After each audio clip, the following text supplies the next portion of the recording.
ภูมิรองจำให้ภูมิรองจำนั่งเดินหน้าเต๋อ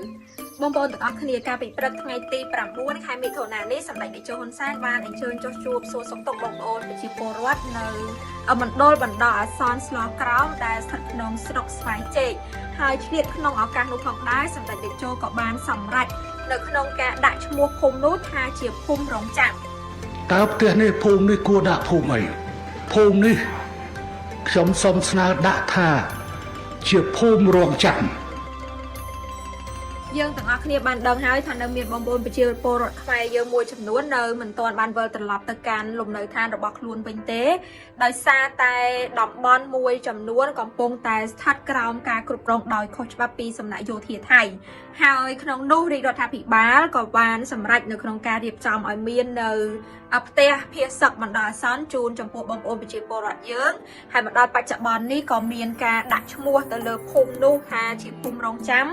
ប៉ុន្តែយ៉ាងណាមិញសម្ដេចតេជោក៏បានបញ្ជាក់ឲ្យថាថ្មីត្បិតតែយើងប្រសិទ្ធនាមភូមិនោះថាជាភូមិរងចាំពិតមែនយើងទាំងអស់គ្នាបងប្អូនប្រជាពលរដ្ឋថ្នាក់ដឹកនាំទាំងអស់រងចាំពិតមែន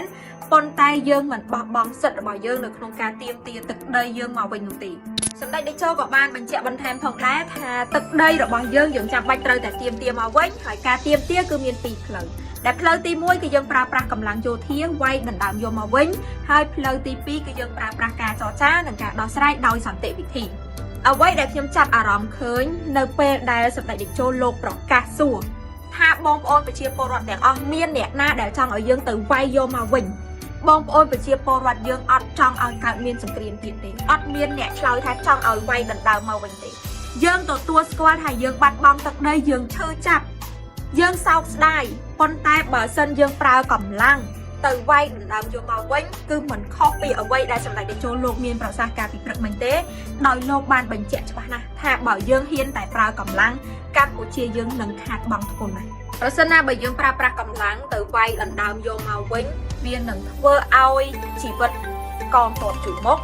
ហើយនឹងបងប្អូនប្រជាពលរដ្ឋនៅតាមព្រំដែននឹងត្រូវស្ថិតក្រោមភាពគ្រោះថ្នាក់ម្ដងទៀតអញ្ចឹងជំរើសរបស់យើងចាំបាច់ត្រូវការប្រើប្រាស់ការដោះស្រាយដោយសន្តិវិធី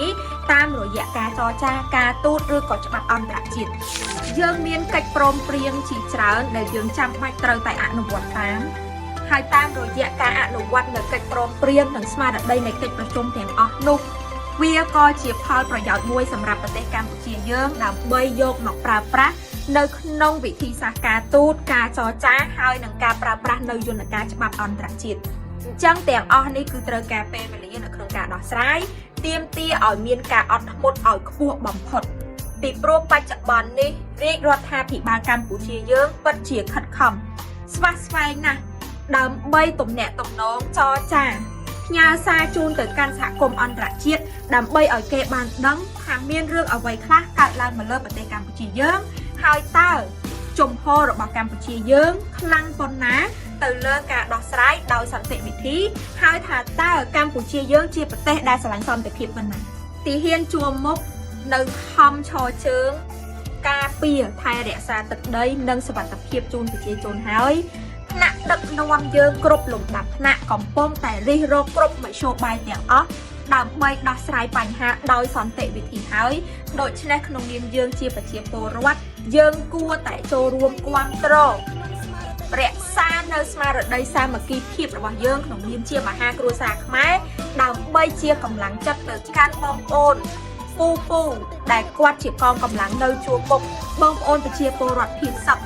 ដែលកំពុងរស់នៅយ៉ាងលំបាកមិនទាន់អាចត្រឡប់ទៅលំនៅឋានរបស់ខ្លួនវិញបានថ្នាក់ដឹកនាំរបស់យើងដែលខិតខំទាំងយប់ទាំងថ្ងៃគិតរិះរកគ្រប់មធ្យោបាយទាំងអស់ដើម្បីដោះស្រាយនេះគឺជាអ្វីដែលពួកយើងទាំងអស់គ្នាត្រូវចូលរួម